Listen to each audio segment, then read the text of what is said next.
I'm American, but I drove the taxi in Kazakhstan for 6 months.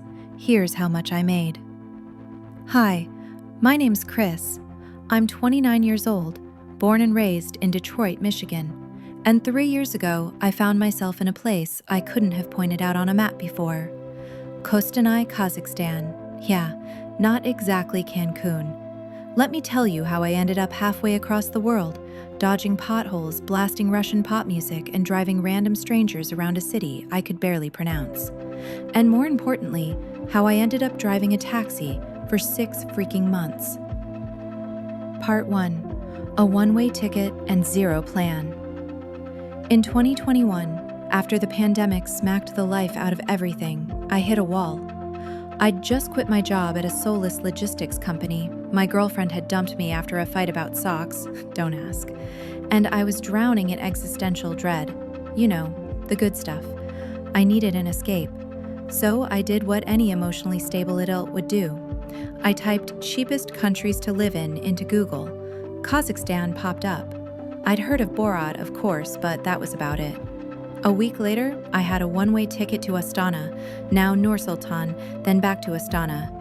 They change names like I change passwords. My plan? Stay a month. Write, eat cheap food, recharge. Spoiler? I stayed over a year. Part 2. Life in Kostanay and the first ride. I ended up in a smaller northern city called Kostanay. Super chill vibe. People were friendly, food was heavy. Everything was in Russian, which I didn't speak, but hey, Google Translate is a modern miracle. After 2 months of living off savings and fried dough, shout out to Borsocks, I realized I needed income. Teaching English online wasn't cutting it, and I didn't want to go back to Zoom meetings with bored kids named Aiden. That's when I noticed how local taxis worked. It wasn't Uber. It was like a weird hybrid between old-school street hailing and an app called Yandex Go. Or in smaller towns, you'd literally just stick your hand out and someone would stop. Sometimes they were official drivers. Sometimes it was just a dude in a Lada who needed gas money. I thought, how hard can it be? I met this Kyrgyz guy named Anir who was renting his car out by the day for cheap. He said, "You drive? You make money! Foreigners funny! Locals like you!" So I signed up on Yandex Go using Amir's papers. Probably illegal, but welcome to Kazakhstan. And within 48 hours, I was officially a taxi driver. Part 3. Chaos on wheels. My first ride was terrifying. The passenger was an old lady who barely spoke Russian. She spoke Kazakh, which I didn't understand at all. She got in, handed me a bag of apples, and said something that sounded like a spell.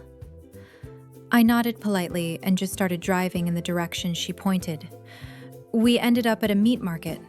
She gave me 1,000 tenge, like $2, took her apples back, and said "Molodets," which I later learned means "good job." It was weirdly encouraging. Soon, I started getting the hang of it. I learned some key phrases. Kuda? Where to? Bezdachi? No change. Remen? Seatbelt. No one wore them. But driving in Kazakhstan is like playing Mario Kart. If the track was covered in ice and everyone was texting. Lanes are a suggestion, pedestrians are fearless, and you'll see more random livestock than in a farming simulator. And then there were the passengers. Oh man, the passengers were the best part. Part 4. The people, the weirdos, and the gold. There was the guy who got in with a live chicken in a plastic bag. The bag had holes, and the chicken was very much alive.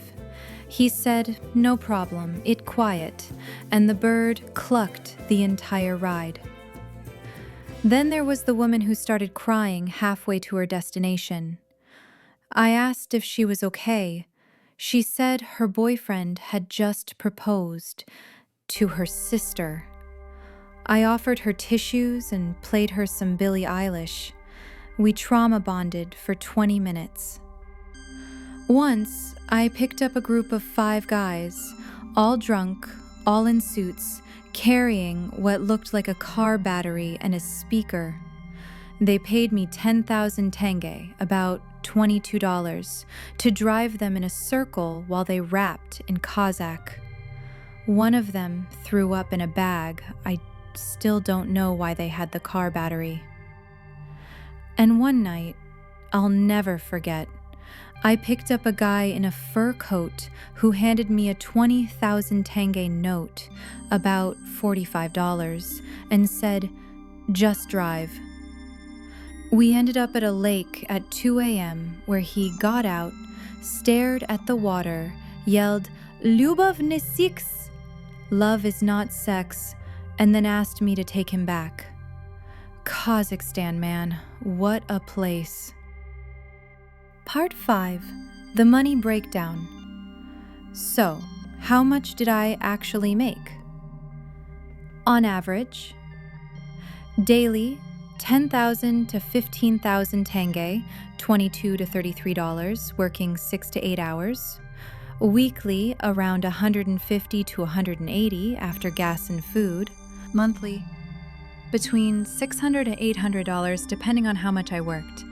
Not much by American standards, but in Kazakhstan, that covered rent, 200 mints, food, 100 mints, when gave me enough left over for weekend shashlik, SIM card refills, and the occasional questionable karaoke night. Best part? No one expected an American to be driving them. I got better tips just for saying "Salem" with an accent. One old man even offered to marry me to his niece for permanent registration. I politely declined. Part 6. Life lessons from the driver's seat. Driving a taxi in a foreign country taught me more than any college class ever could. I learned how to navigate a city with no street signs, how to use intuition instead of Google Maps, and how to smile and nod through conversations I didn't understand. I learned that generosity isn't about money, it's about sharing your last piece of bread or offering a place to sit when it's snowing outside. I learned that you don't need a common language to connect with people, just patience, and maybe a good playlist. I learned that laughter is universal, that chicken rides are real, that people are people no matter where you are, and also that my back can't handle Soviet car suspension. Part 7. The day I quit.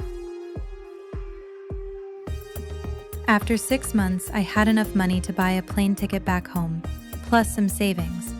But honestly, I didn't want to leave.